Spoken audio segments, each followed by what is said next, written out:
Princess Program. Book 1. Chapter 10 The Truth Revealed.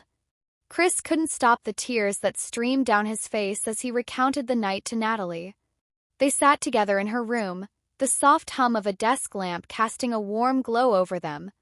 Natalie handed Chris a tissue, her expression equal parts sympathy and frustration. "It's your first heartbreak," Natalie said gently, squeezing his hand. "It's going to hurt like hell, but it doesn't mean you won't love again. Jason, he just wasn't ready, and that's on him, not you." Chris sniffled, his voice barely above a whisper. "I've never felt like this before, Nat. I thought we were something special."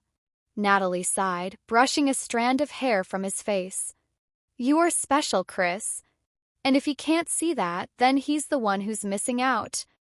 Later that night, with Nat and the rest of the dorm fast asleep, Chris found himself unable to fall asleep.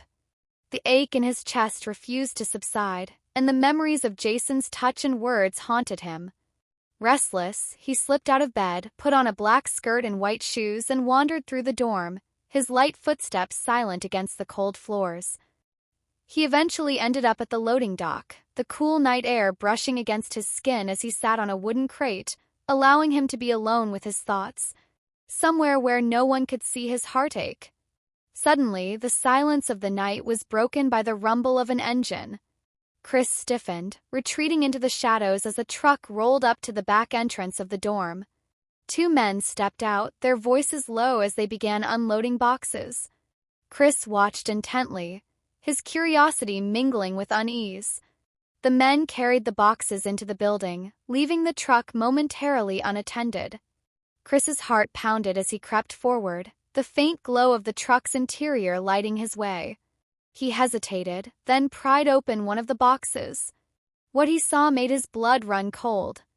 Inside were vials and blister packs labeled with medical terms he didn't fully understand, but one word stood out: estrogen. Chris stared at the contents, his mind racing. It all started to make sense.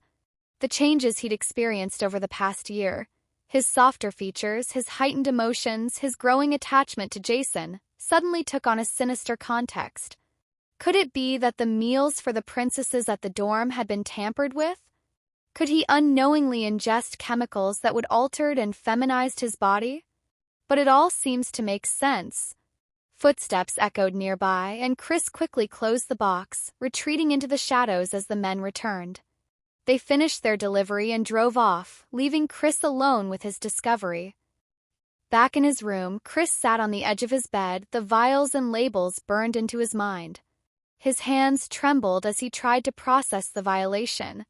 He thought of the trust he had placed in the program, the confidence he had painstakingly built, and the identity he had come to embrace.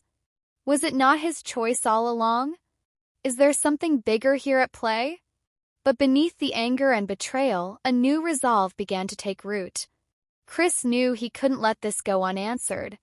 He had to uncover the truth, not just for himself, but for everyone who might have been affected. As the first rays of dawn crept through his window, Chris made a silent vow. He would find out who was responsible, and he would make them answer for what they had done. And so, with his world shattered and a new mission burning in his heart, Chris prepared to step into the unknown, ready to fight for the truth. Princess Program. To be continued in Book 2.